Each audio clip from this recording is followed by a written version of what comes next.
বন্ধু, সফলতা কখনোই অলস লোকেদের হাতে ধরা দেয় না। যদি তুমি সর্বদা অলস হয়ে বিছানায় শুয়ে থাকো, সর্বদা কমফর্ট জোনে ঘোরাফেরা করো, তাহলে কখনোই সফলতার মুখ দেখতে পাবে না। যদি সর্বদা সহজ সহজ কাজগুলো করে থাকো, মনে রাখবে ভবিষ্যতের জীবন কঠিন সমস্যার মধ্যে আসতে চলেছে। কিন্তু যদি তুমি দ্রুত অলসতা কাটিয়ে ওঠো, কমফর্ট জোন ত্যাগ করো, নিজেকে প্রস্তুত করো হার্ড পরিশ্রমের জন্য, নিজের লক্ষ্যকে পাওয়ার জন্য, তাহলে এটা বলতে পারি তোমার ভবিষ্যৎ জীবন অত্যন্ত সহজ, স্বাচ্ছন্দ্যপূর্ণ, আনন্দদায়ক হবে। মনে রাখবে, সহজ রাস্তা কখনোই সাফল্যের পথ হতে পারে না।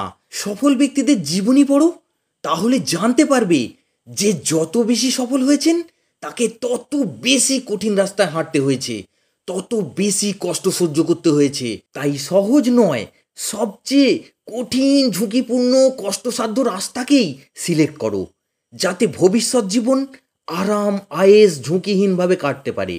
হ্যাঁ বন্ধু, আজ তোমার কাছে শক্তি আছে, এনার্জি আছে, মনে জোশ আছে, হাতে সময় আছে, তাই কঠিন রাস্তাই সিলেক্ট করো না। এখন সংসার বড় হয়নি, তোমার মধ্যে নতুন কিছু করার উদ্যম ও উৎসাহ আছে, এটাই তো বেস্ট টাইম। এরপর বয়স একটু বাড়লে এনার্জি কমবে, ক্লান্তি আসবে, পরিবারের দায়িত্ব বাড়বে, তখন আর চাইলেও নতুন কিচ্ছু করতে পারবে না।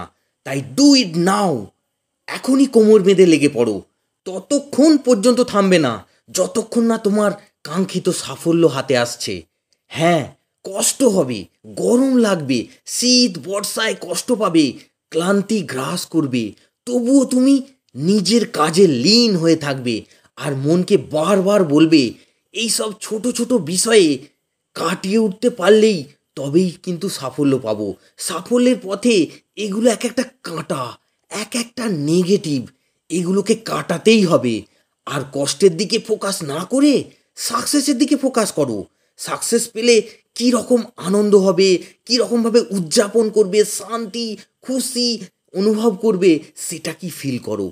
সেই ফিলটাই তোমাকে সাকসেসের জন্য পরিশ্রমের ফুয়েল হিসেবে কাজে লাগবে। সাথে সাথে নিজেকে বলতে থাকো, কি খাচ্ছি কোনো ম্যাটার করে না, কত কষ্ট হচ্ছে সেটা ম্যাটার করে না, শীত, গ্রীষ্ম, বর্ষা, পরিশ্রমের ক্লান্তি ম্যাটার করে না। ম্যাটার করে কেবল ওই দূরের সাকসেস, যেটা আমি অন্তর্চক্ষে দেখতে পাচ্ছি, তার স্বাদ কেমন সেটা আমি অনুভব করতে পারছি। নিজেকে নিজে কমিটমেন্ট করো, কারণ কমিটমেন্টের পরেই সেই কাজ থেকে সরে আসা যায় না। যত কষ্টই হোক না কেন, সেটা কমপ্লিট করতে কাজে লাগে। আবেগের বশবর্তী হয়ে কাজ করো না, মাথা খাটিয়ে কাজ করো। তোমার আবেগ, তোমার ফিলিংস, এটা কেউ কদর করবে না, তাই এটা তোমার মধ্যেই লুকিয়ে রাখো। কেবল নিজের গোলসেই ফোকাস করো, নিজের মনের উপরে কন্ট্রোল রাখতে হবে। মন সবসময় ডাইভার্টেড হতে থাকে, তাকে নিজের চাহিদা মতো কনভার্ট করতে হবে। যখন মন চাইবে আলসেমিতে ডুবে থাকতে, তুমি তাকে বারবার নির্দেশ দাও, এখনই বেস্ট টাইম কাজগুলো করে নেওয়ার, তাই এখনই করতে হবে।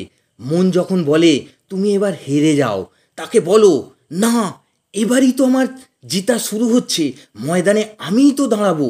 কখনোই দুর্বল ফিলিংসগুলো তোমার মনকে কন্ট্রোল করতে না পারে সেটাই দেখবে, না হলে ওই ফিলিংসই তোমার লাইফ বরবাদ করে দেবে।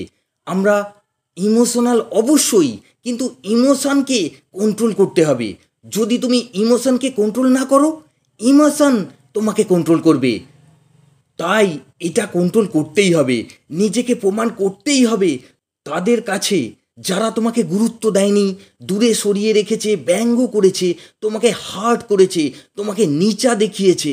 পারবে না তাদেরকে যোগ্য জবাব দিতে, পারবে না, পারবে না সাকসেস পেয়ে তাদের সামনে দিয়ে ফোর হুইলার নিয়ে চলে যেতে, তাদের মনে জ্বালা ধরাতে।